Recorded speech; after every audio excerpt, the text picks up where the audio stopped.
I would also remind those who are in the city that as far as state resources are concerned, we have the Louisiana State Police, the Louisiana National Guard, which was part of that emergency declaration, which allowed us to put an entire MP company on the ground. Those become force multipliers, is what we call that in law enforcement and the military. That helps to add to the resources that we have. Wildlife and Fisheries, the Department of Corrections, DSF, DHS, our Veterans Affairs, our Probation and Parole, all state agencies. Any state agency who has post-certified officers are here in this city to help secure the city. And so with that, I would like to turn it over to Christopher Rea, who is the Deputy Assistant Director of the FBI's Counter Terrorism Division. Chris? Thank you, Governor Landry.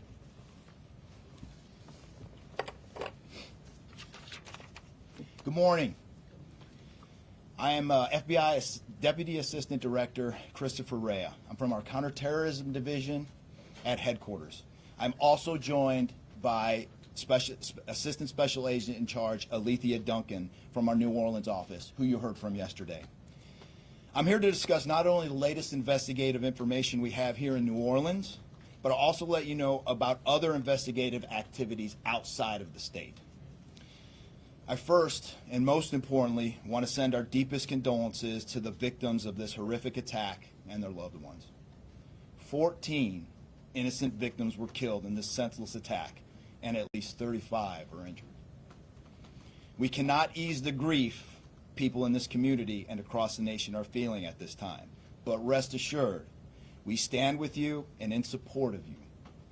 All the resources, and I'm going to go into that a little bit later, all the resources of the FBI are being focused on tracking down every piece of evidence, every lead, every interview, every potential lead we've got. While I won't be able to answer all your questions today, my goal is to be as forthcoming as possible with you on what we've uncovered so far. First and foremost, let me be very clear about this point. This was an act of terrorism. It was premeditated and an evil act. This was obviously a critical incident, and with that, lots of information and tips come pouring in from law enforcement, first responders, and the public. We have been aggressively running down these tips and information. As you all know, that takes time, and we will continue to do so until every lead has been followed through on. This investigation is only a little more than 24 hours old. So I ask you to keep in mind that as I go through some of the specifics later.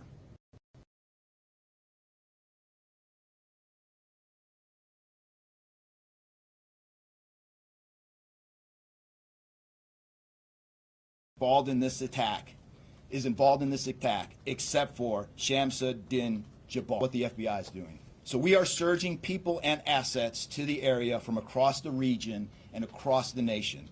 Special agents in multiple field offices across the country have been deployed and are assisting with potential aspects of this investigation and following up on every lead. Additional teams of special agents, professional staff, and victim specialists continue to arrive to provide more investigative power and assistance to the victims and their families. We've also forward deployed a number of our critical incident response group assets, including members of our hostage rescue team, special agent bomb technicians, and crisis management coordinators. In addition, we have deployed more evidence response technicians to continue to process the various scenes that we have. So far, we have received just over 400 tips from the public, and that information is being followed up on both here in New Orleans and across the country. Some of the tips are here in New Orleans, and there are other tips in other states across the country that we are following up on. The FBI team and our law enforcement partners here are also reviewing hundreds of hours of surveillance and other video from both the French Quarter and other. As for a timeline, At this point, investigators believe Jabbar picked up the rented F-150 in Houston, Texas on December 30th. He then drove from Houston to New Orleans on the evening of the 31st, and he posted several videos to an online platform proclaiming his support for ISIS. There were 5 videos posted on Jabbar's Facebook account, which are time-stamped beginning at 1:29 a.m. and the last at 3:02 a.m. In the first video, Jabbar explains he originally planned to harm his family and friends, but was concerned the news headlines would not focus on the, quote, war between the believers, quote. Additionally, he stated he had joined ISIS before this summer. He also provided a will and testament.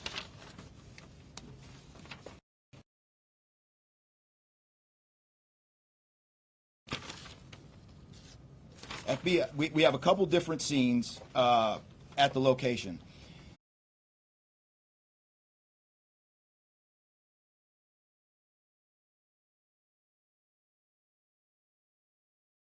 Currently searching that scene right now. FBI and ATF agents have secured that house, and that location is being searched for potential evidence.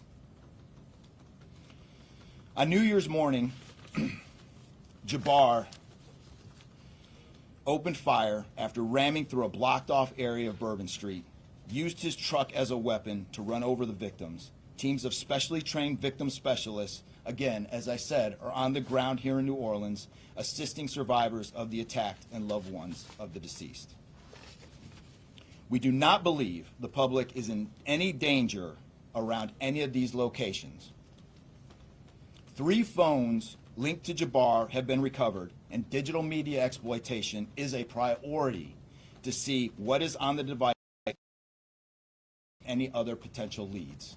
Additionally, we have recovered 2 laptops and are currently reviewing them for any potential leads. Those laptops were recovered at the Mandeville address. Evidence technicians will also be going over the F-150 truck Jabbar was driving. As you know, we recovered an ISIS flag from the back of the vehicle. Jabbar declared his support for the terrorist group on social media, as I stated before, as he made his way to New Orleans.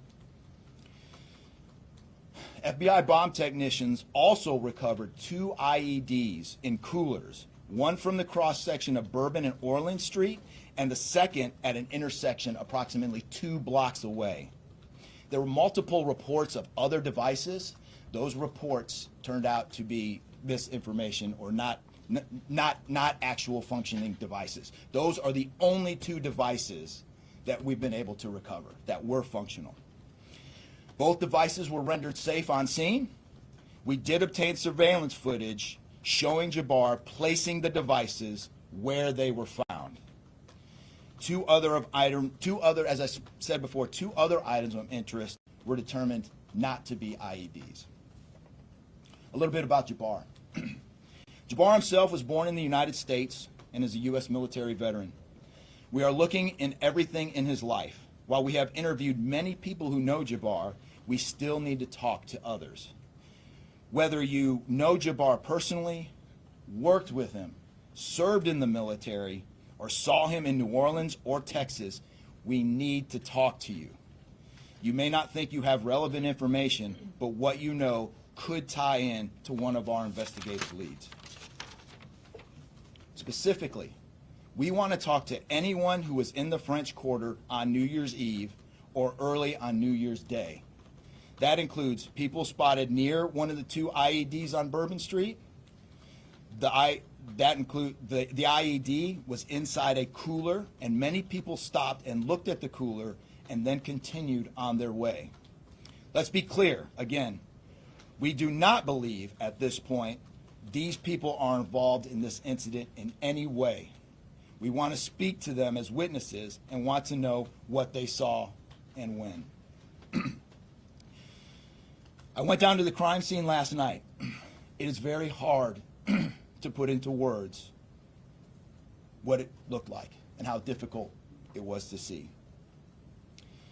Anyone with information can call us at 1-800-CALL-FBI or send digital tips to fbi.gov/Bourbon Street attack.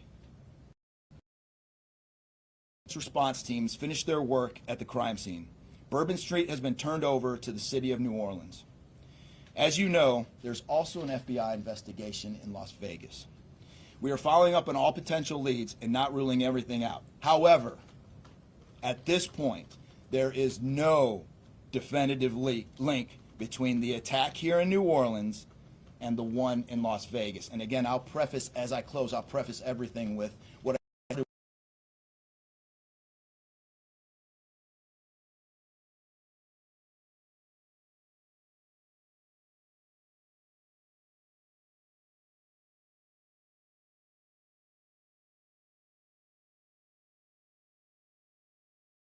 also, although I've only been on the ground here a short time, I also want to express a sincere appreciation for our partners here, which include the U.S. Attorney's Office, HSI, ATF, the New Orleans PD, the Louisiana State Police, the Governor's Office, and countless others. At this point, I'm going to turn it over to the Special Agent in charge of ATF here, Josh Jackson.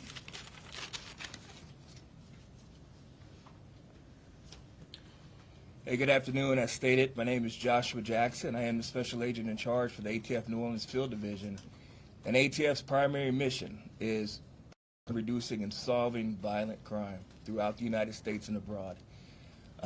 Solving part is the focus of this investigation. ATF resources that have been brought to bear to the city and to focus with our federal, state, and local partners have been our national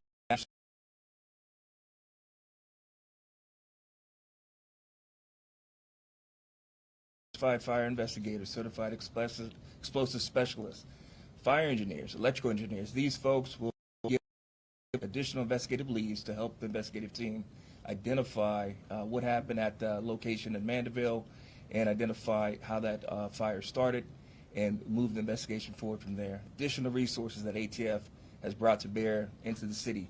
There's our ATF Special Response Team. This is a tactical team capable of handling any sort of enforcement operation. This team is deployed, on set, and ready for the Sugar Bowl today. This team is also made available to the Louisiana State Police and also New Orleans Police Department to assist with any efforts that they may have during this period. Additional resources, as the governor alluded to, he executed executive powers and had an emergency declared to where ATF was able to tap in to Emergency Support Function 13 resources. This allowed us to bring additional explosive detection canines so that we can safely sweep the city and safely sweep the Super Bowl in preparation for the game today. These resources will still be in the city as we lead up to the Super Bowl and through Mardi Gras. These type of ATF resources will be here. The last resources ATF has brought to bear, and probably the most important one, is our victim witness coordinators. These folks come in and they provide resources to the victims and the family members that have suffered greatly during this tragedy. The entire city hurts, but the victims and the family members are in need of resources and care long after this investigation wraps up. This time next year to be hard for the families and friends who suffered during this event. So our victim witness coordinators are working with the FBI, the city of New Orleans coordinators to provide resources to these folks out here. And as we move forward, ATF will be committed. We will work with the investigative team moving this investigation forward, but also we'll be here.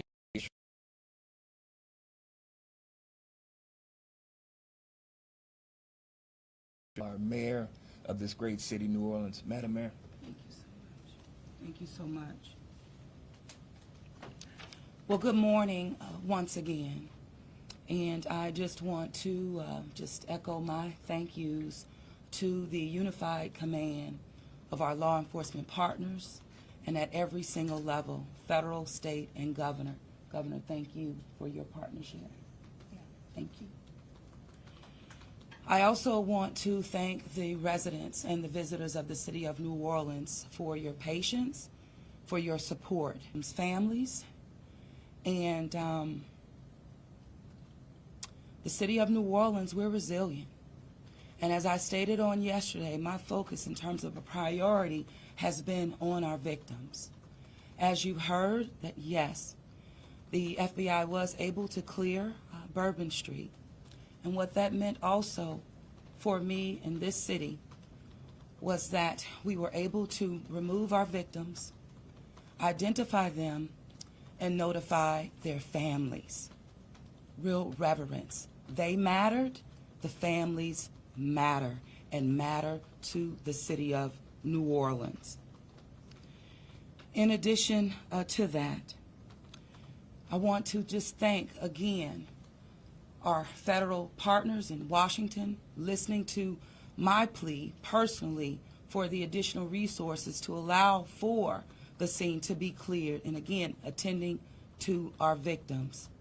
I walked by each one, and I did the sign of cross in my own way, because reverence, again, is important. So while we have been able to have Bourbon Street returned back to the city of New Orleans, and the due diligence has been done, that then allowed me to give the go-ahead to begin the cleaning of Bourbon Street. That started happening in the morning about 2 a.m. It was completed before 8 a.m. this morning.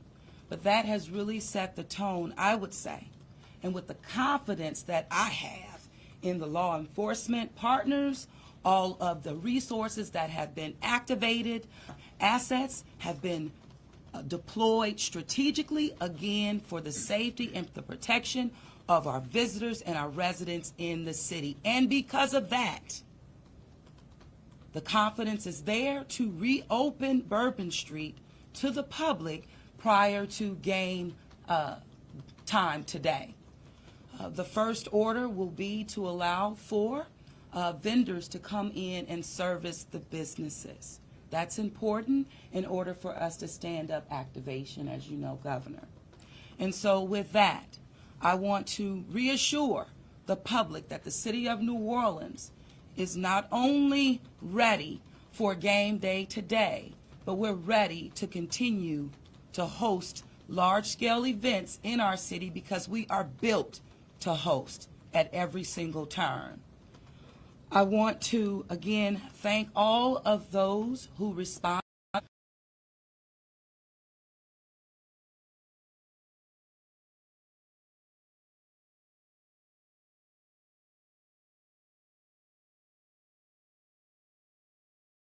as leadership. We will continue to operate and cooperate as we always have. So I want to also thank all of our partners for the added resources for victim and crisis management. We know that that's, again, important. Working with our partner, the Greater New Orleans Foundation, we have set up a fund for our victims' families for not only today but into the future. As you heard, this is going to be a long process for our people. So with that, the city of New Orleans, and with all of my confidence, we are ready. And we could not get here, again, without the unified presence. Thank you, Governor. So once again, the governor would like me to reiterate that Bourbon Street will be prepared for full activation before game time today. We know 3 p.m., so we're working towards 2:30 p.m. But prior to game time, the kickoff, Bourbon Street will be restored. So we're hard at work now. Our teams are now, and of course, working with our business community to serve our public and serve our residents and our visitors alike.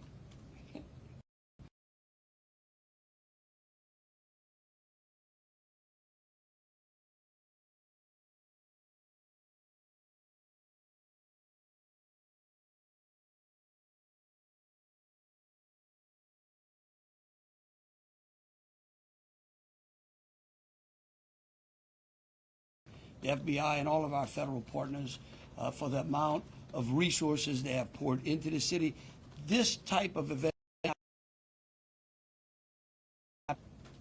and that's the tragedy of it. Our citizens in America from evil, you have to crush it. You can't go out there and placate it. You can't go out there and say, oh, I'm going to put this in place and that in place and hope that evil doesn't show up on your doorstep, because it will. You have to crush it. And that's what we're going to do here. We're going to put it all behind us. We're going to continue to keep the victims, those that are in the hospital, either fighting for their lives or trying to recover, in our thoughts and in our prayers. But you know, this morning, and I don't want to single out just one news source, but I just happened to turn on Fox and Friends, and that was a young man who was interviewed, who was actually on Bourbon Street during this horrific act of terrorism. And they closed out by asking him, what now? And I think he summed it up. He said, look, we can't live in fear, because fear will paralyze us. He said, we come down to the city to enjoy ourselves and to entertain ourselves and to be with our friends and with our families, because that's who we are. Louisiana invented hospitality.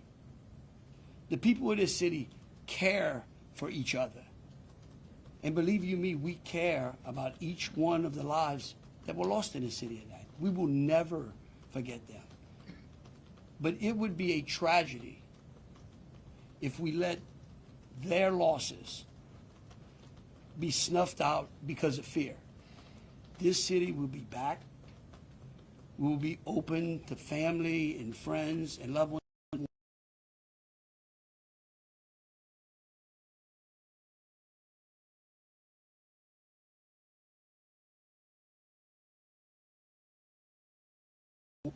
Those, again, who have lost loved ones in mind, and we're going to get on to the business of this city and this great country. With that, I'll take any questions. Governor, this is for you and the Assistant Director. The message has really changed since yesterday. Yesterday, the FBI said that people should be vigilant, that he did not act alone, that he likely had help, and now you're coming out the very next day and saying he was a lone wolf, everything is safe, the game moves on, everybody had a good time. How can you be so sure just 12 hours later? Well, we're going to bring him up, all right? But here's what I want to remind everyone. Like, I was a deputy sheriff, all right? I worked in a jail. I worked on the street. I worked on the interstate. I served warrants. I can tell you. Look, in today's world, I get it. Information, we get information like that. Everybody lives in a 15-second TikTok video. We think that life operates like it does on our phones, and it just doesn't.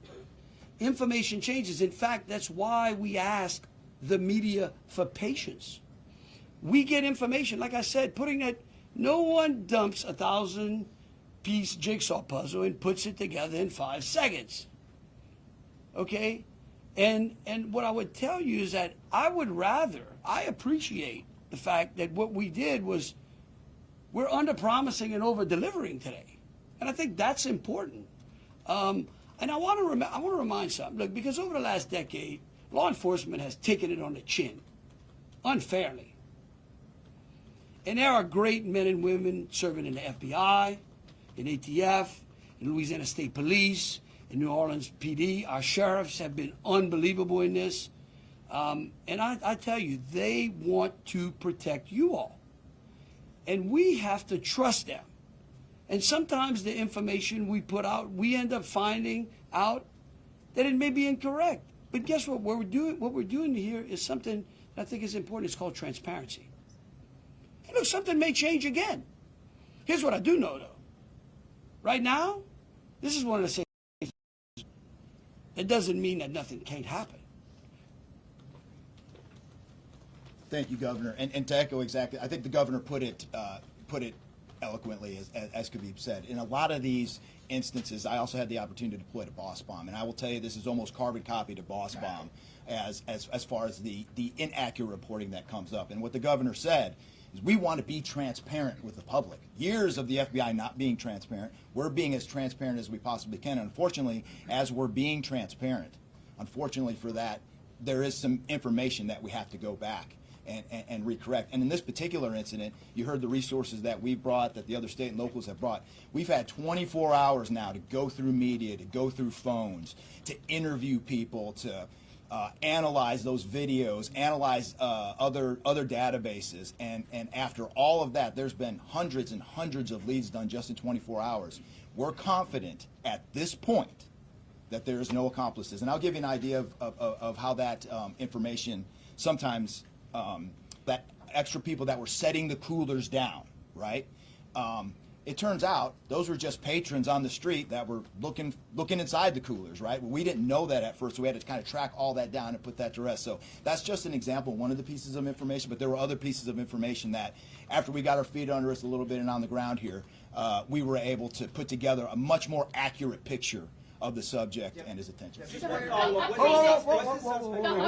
test tool, we just wanted to double check. Yes. 14, not 15. Yeah. Sorry, sir. 14, and then the shooter himself would be 15 total, to include the shooter. And was the terrorist wearing a The suicide vest? IEDs, were the IEDs pipe bombs, and have you discovered a remote detonator anywhere? And when you said that you have surveillance footage of the suspect planting those IEDs, what time roughly were they planted? Yeah, those roughly a couple hours. I don't have the exact times in front of me. A couple hours prior to the attack, probably after midnight. After midnight, I want to say 1 or 2 in the morning, So but I he can't. left the area and came back. Correct. That's our assumption now. I mean, we still have a lot to work through. We're getting more surveillance video and everything else, but that's the assumption. Was he wearing a suicide vest? Streets being done on Bourbon Street. Would there have been canines out on New Year's Eve? Would there have been bomb sweeps done? Look, as part of the regular I think precautions? let me just say this, and either Joe or Rob will correct me. Look, a bomb dog doesn't operate like a drug dog, right? On Bourbon Street, there's a lot of senses, right? A lot of smells. I don't think you can run a bomb dog down Bourbon Street with thousands of people there and be able to sniff out a bomb.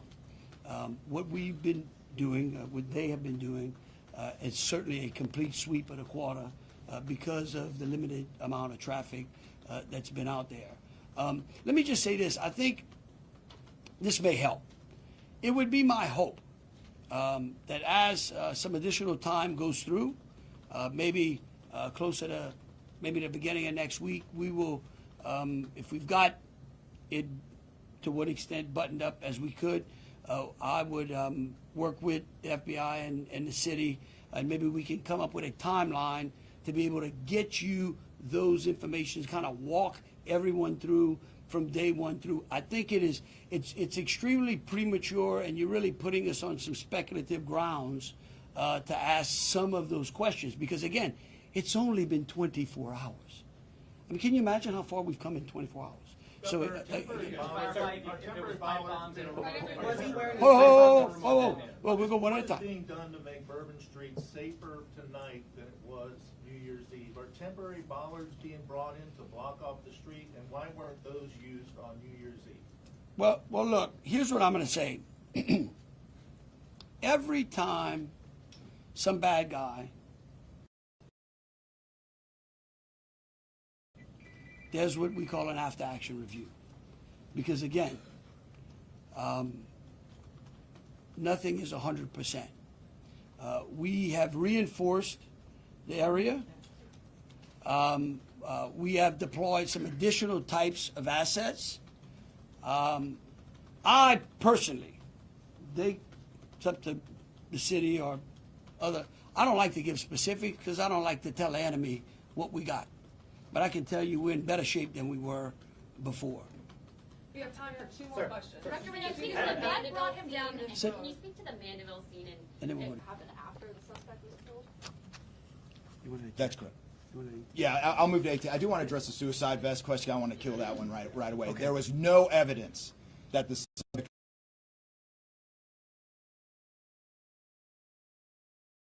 Yeah, as to the fire at the Mandeville scene, so our working theory now is that the fire started after Jabbar was already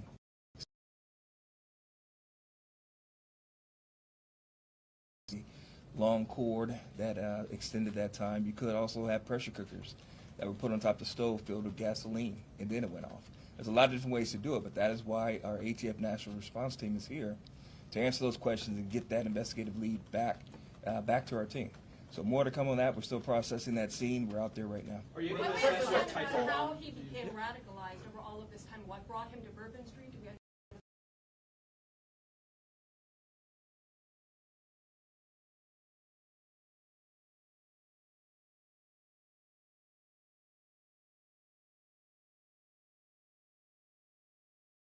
That it was lots of people New Year's Eve, with a target for an attack.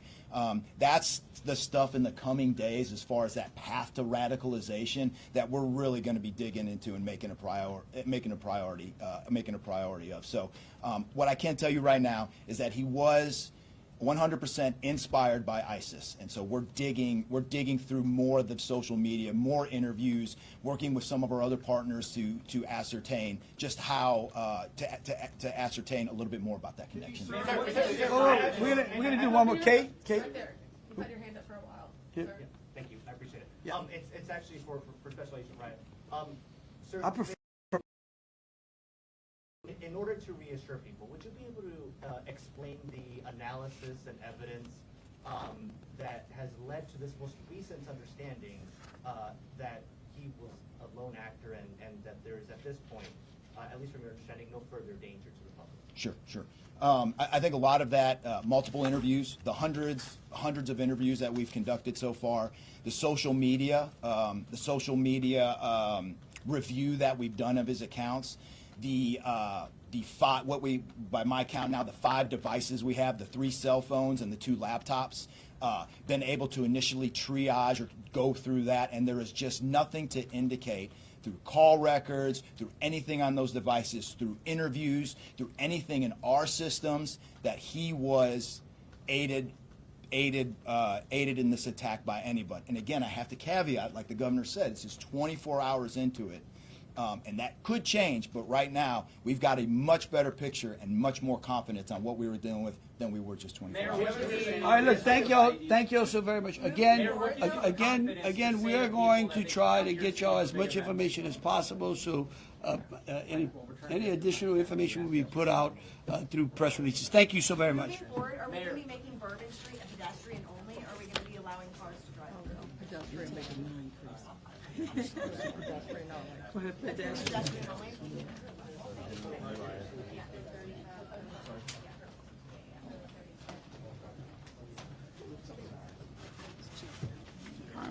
No, you good? No, I'm good. Yeah.